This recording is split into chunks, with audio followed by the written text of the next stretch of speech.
Hello दोस्तों, स्वागत है आपका हमारे चैनल मैथ स्टडी सेंटर में। तो आज हम बात करेंगे कक्षा 10 की मैथ के पहली प्रश्नावली वास्तविक संख्या 1.2 के पहले क्वेश्चन की। तो चलिए शुरू करते हैं। पहला क्वेश्चन है, सिद्ध कीजिए कि √5 एक अपरिमेय संख्या है। इस प्रश्नावली में इसी टाइप के √5 वाले अपरिमेय संख्या सिद्ध करने वाले 3 क्वेश्चन है। इसमें एक ही प्रकार की लैंग्वेज लिखनी है, बस संख्या चेंज करनी है। ऐसा क्वेश्चन आपके 10वीं में बोर्ड परीक्षा में आता है 2 या 3 नंबर में। तो आप लैंग्वेज देख लीजिए, वही आप लिख देना, आपके 2 या 3 नंबर पक्के हो जाएंगे। तो इसके लिए अपरिमेय संख्या सिद्ध करने के लिए पहले इसको अपरिमेय संख्या मानना पड़ता है। तो हम लिखते हैं, माना √5 एक परिमेय संख्या है।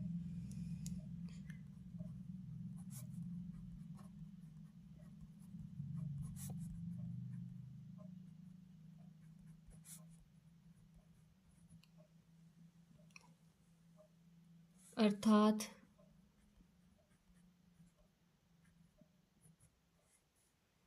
दो पूर्णांक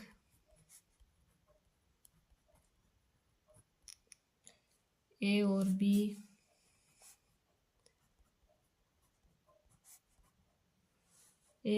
है, बी बराबर 0 नहीं हो सकता और कोई भी संख्या हो सकती है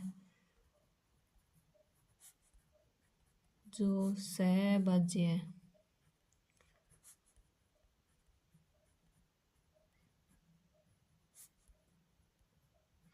इसमें यहाँ सहभाज्य का मतलब है इनका अभिनिष्ट गुणनखंड एक ही होगा, एक के अलावा और कुछ भी नहीं हो सकता। तो हम लिख देते हैं, अर्थात अभिनिष्ट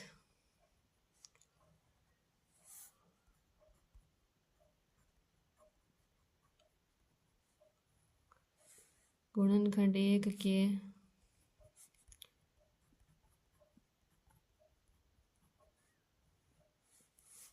अतिरिक्त कोई नहीं होगा। इन दोनों संख्याओं का HCF एक ही आएगा। तो लिखते हैं √5 बराबर A/B। परिमेय संख्या को हम बट्टा में लिख सकते हैं, A/B मान लेते हैं। अब इस B को इस √5 से गुणा कर देंगे तो यहाँ पे हो जाएगा B√5 बराबर A। अब इनका वर्ग करने पर तो हम इसको समीकरण 1 मान लेते हैं और लिखते हैं, समीकरण 1 का वर्ग करने पर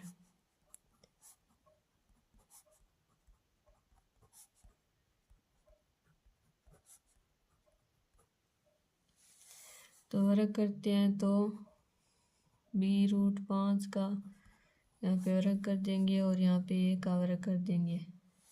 तो इनको जब हल करेंगे तो √5 का वर्ग 5 हो जाएगा और B का B² हो जाएगा और यहाँ पे A का A² हो जाएगा।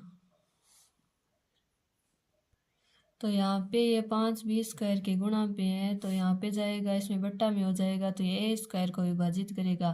तो हम लिख देते हैं 5 A² को विभाजित करता है।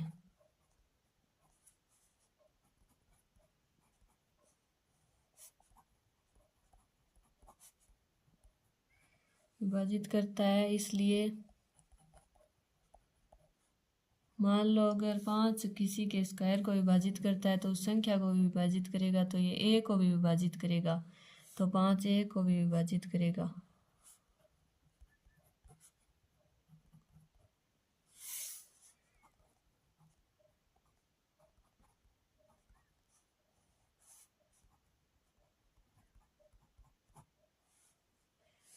विभाजित करेगा तो यहाँ हम मान लेते हैं A बराबर 5C, यानी ये कितनी बार करेगा तो इसकी जगह हम C मान लेते हैं, जहाँ C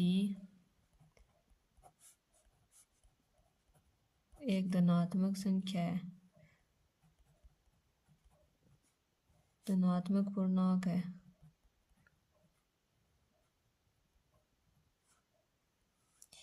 यहाँ पे हम A बराबर 5C को 2 नंबर समीकरण मान लेते हैं। अब लिखते हैं, समीकरण 2 का वर्ग करने पर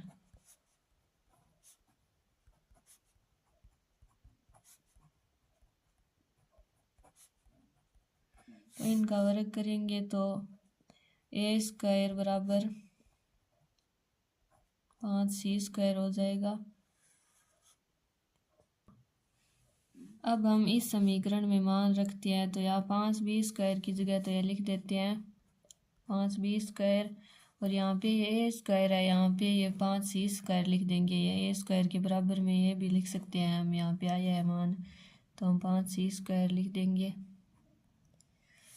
अब 5b² तो 5b² हो जाएगा, और बराबर में 5 का स्क्वायर 25 हो जाएगा, और c² हो जाएगा। यहाँ पे b² को लिख देंगे और इस 5 को इसके भाग में ले जाएंगे बट्टा में, तो 25/5 c²।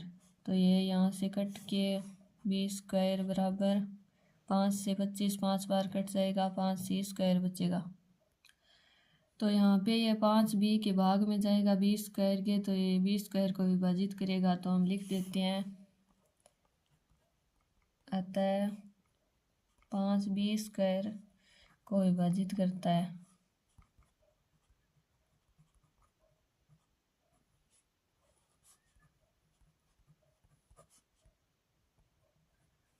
इसलिए 5b को भी विभाजित करेगा।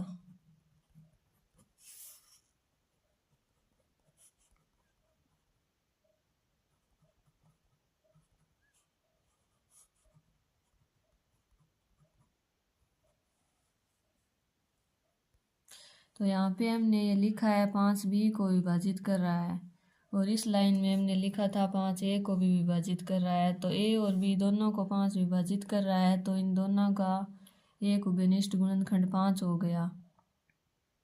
तो इसमें एक ही होना चाहिए उभयनिष्ठ गुणनखंड, तो इनका 5 है, तो ये विरोधाभास हो गया। तो हम लिख देते हैं अतः a और b में कम से कम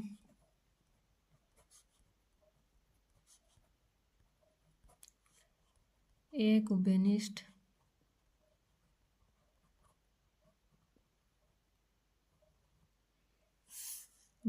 गुणनखंड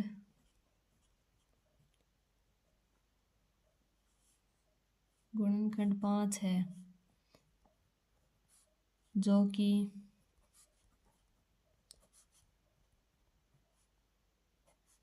इस तथ्य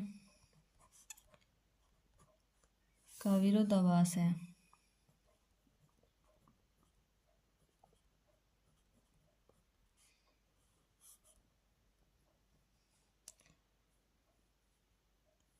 विरोधाभास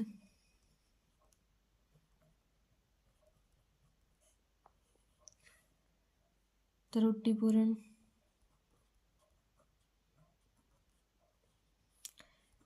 कल्पना के कारण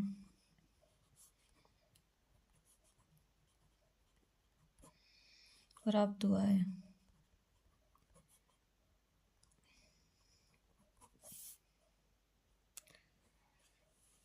कि √5 एक परिमेय संख्या है।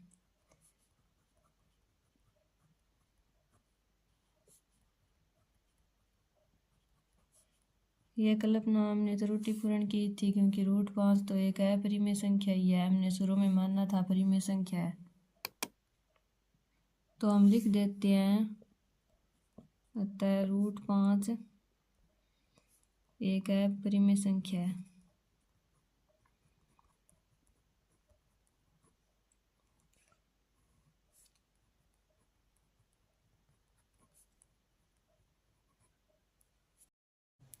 दूसरा क्वेश्चन है, सिद्ध कीजिए कि 3 + 2 √5 एक अपरिमेय संख्या है।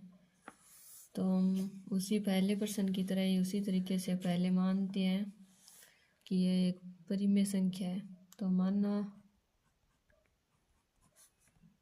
3 + 2 √5 एक परिमेय संख्या है,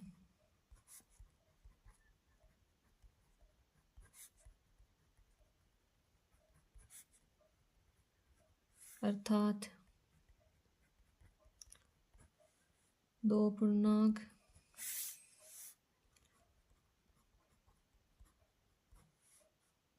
ए और बी, जहाँ पे बी बराबर 0 नहीं हो सकता, जो कि सहअभाज्य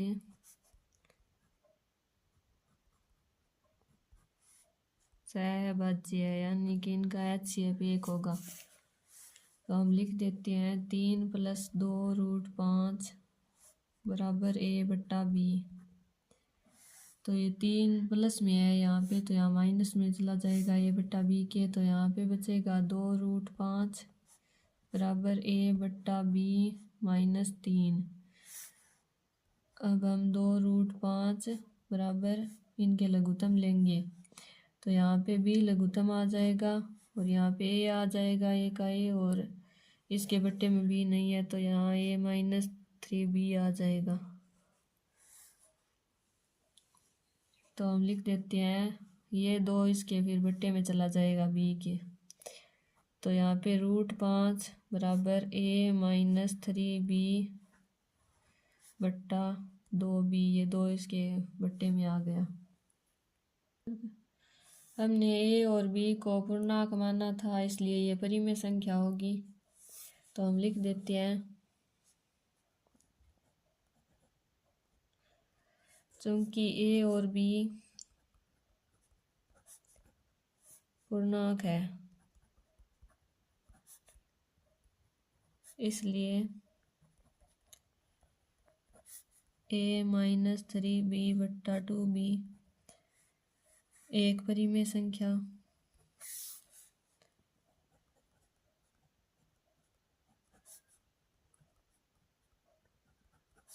होगी, अर्थात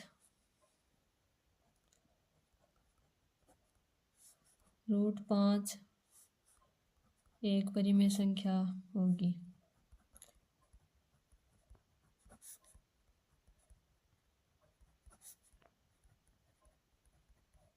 √5 इनके बराबर में है तो यह परिमेय होगी, तो यह भी परिमेय होगी। लेकिन हमने पिछले क्वेश्चन में सिद्ध किया था कि √5 एक अपरिमेय संख्या है पहले क्वेश्चन में, तो हम लिख देते हैं √5, जबकि √5 एक अपरिमेय संख्या है।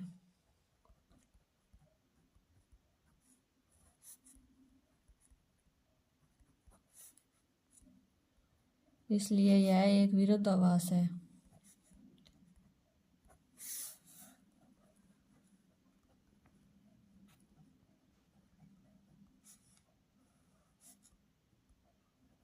विरोधाभास है, अतः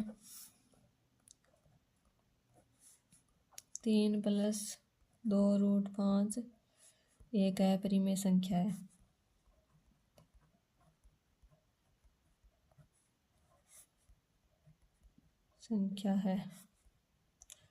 तो इस क्वेश्चन का सभी क्वेश्चन का तरीका सेम ही रहेगा। तीसरा क्वेश्चन है, सिद्ध कीजिए कि निम्नलिखित संख्याएं अपरिमेय है, जिसमें ये 1/√2 का हमें सिद्ध करना है पहले। तो ये करते हैं। इसके लिए हम मान लेते हैं, मानना 1/√2 एक परिमेय संख्या है,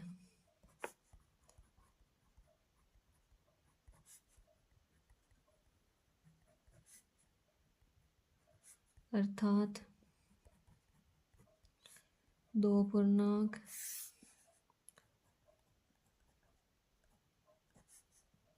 A और B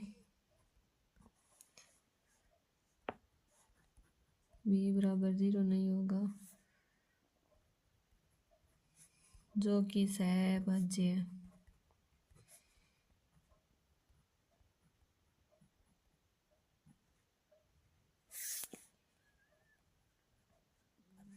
तो हम लिख देंगे 1/√2 बराबर A/B। यहाँ पे हम इनको वज्र गुणा कर लेंगे, तो ये B जब 1 से गुणा होगा तो यहाँ पे B आ जाएगा। B बराबर √2 को A से गुणा करेंगे तो ये √2 आ जाएगा। अब हम √2 बराबर ये A इस B के बट्टा में चला जाएगा, तो यहाँ पे B/A हो जाएगा बराबर √2। तो बी बट्टा ये और बी दोनों को हमने पूर्णांक मानना है, तो ये परिमेय संख्या होगी। तो ये परिमेय है तो रूट 2 भी परिमेय होंगी। तो हम लिख देते हैं चूंकि ए और बी पूर्णांक है,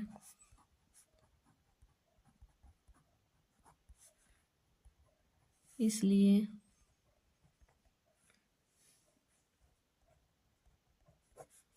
बी बट्टा ए एक परिमेय संख्या है।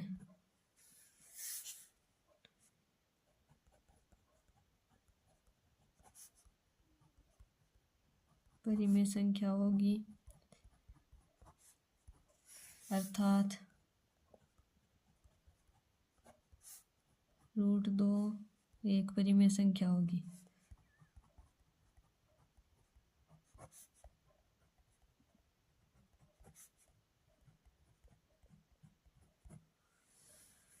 जबकि रूट 2 एक अपरिमेय संख्या है।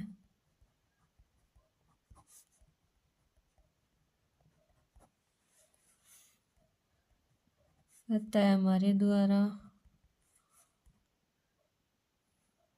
की गई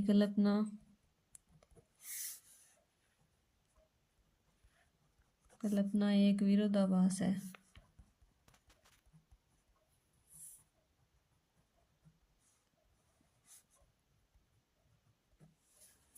अतः 1 बट्टा रूट 2 एक अपरिमेय संख्या है।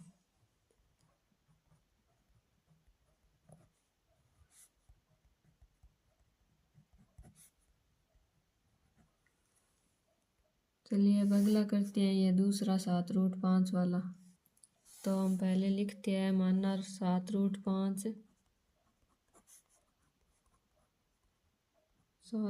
5 एक परिमेय संख्या है।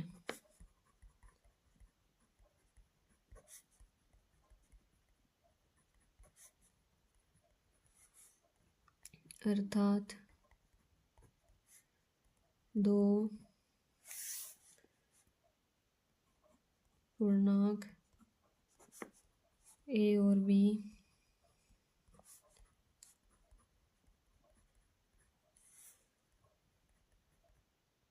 होंगे जो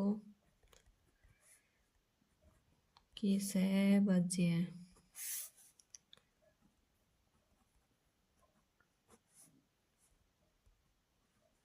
तो हम लिख देते हैं 7 रूट 5 बराबर ए बट्टा बी। यहाँ पे ये 7 बट्टा में चला जाएगा ए के, तो 5 रूट 5 बराबर ए बट्टा 7 बी हो जाएगा। तो चूंकि ए और बी पूर्णांक है, इसलिए ए बट्टा 7 भी एक परिमेय संख्या है। एक परिमेय संख्या होगी,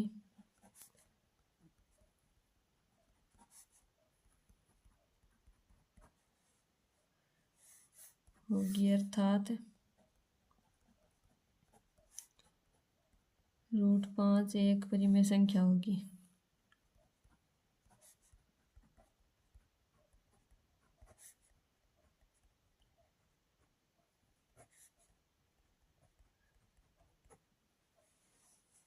जबकि हम सिद्ध कर ही चुके हैं रूट 5 एक अपरिमेय संख्या होती है। तो लिख देते हैं रूट 5 एक अपरिमेय संख्या होती है।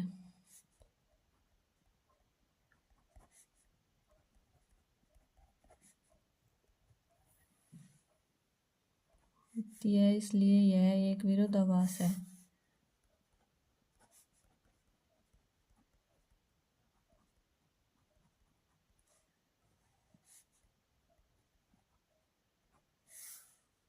अतः 7 रूट 5 एक अपरिमेय संख्या है।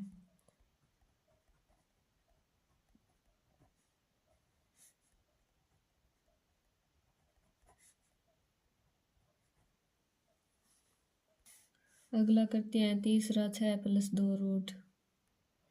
तो हम सेम उसी तरीके से लिखते हैं, माना 6 + √2 एक परिमेय संख्या है,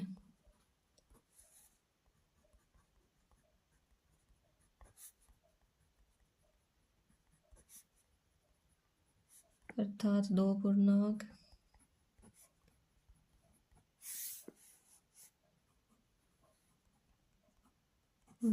ए और बी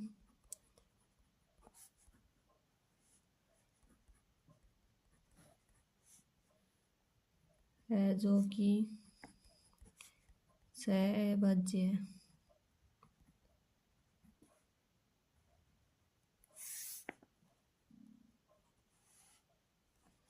तो हम लिख देते हैं 6 + √2 बराबर a/b। अब ये प्लस में है 6, तो ये माइनस में चला जाएगा आगे। तो √2 बराबर a/b -6 हो जाएगा। तो √2 बराबर, यहाँ पे हम लघुत्तम ले लेंगे तो b लघुत्तम आ जाएगा, यहाँ पे a आएगा और यहाँ पे 6b। तो हम लिख देते हैं, चूँकि a और b पूर्णांक है, इसलिए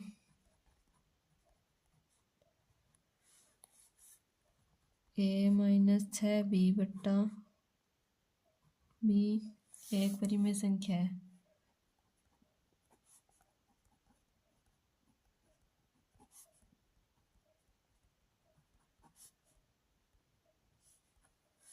अर्थात √2 एक परिमेय संख्या है।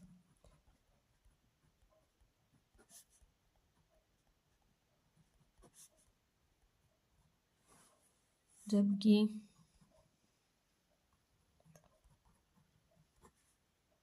√2 एक अपरिमेय संख्या है।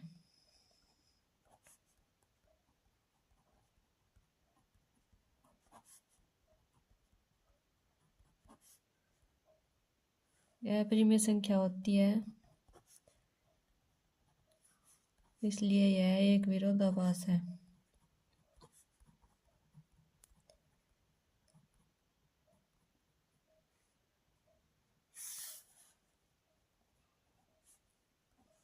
अतः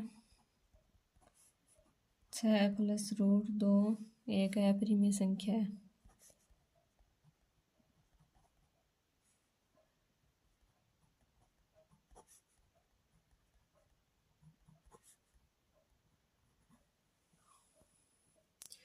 तो ये था प्रश्नावली 1.2 का सॉल्यूशन। उम्मीद है आपको समझ आ गया होगा। अगर फिर भी कुछ समझ नहीं आई तो वीडियो को दोबारा देखना। अगर कोई डाउट हो तो आप हमें कमेंट में पूछ सकते हैं। अगर आप हमारे चैनल पर नए हो तो इसी प्रकार के वीडियो देखने के लिए चैनल को सब्सक्राइब करके नोटिफिकेशन ऑन कर लेना।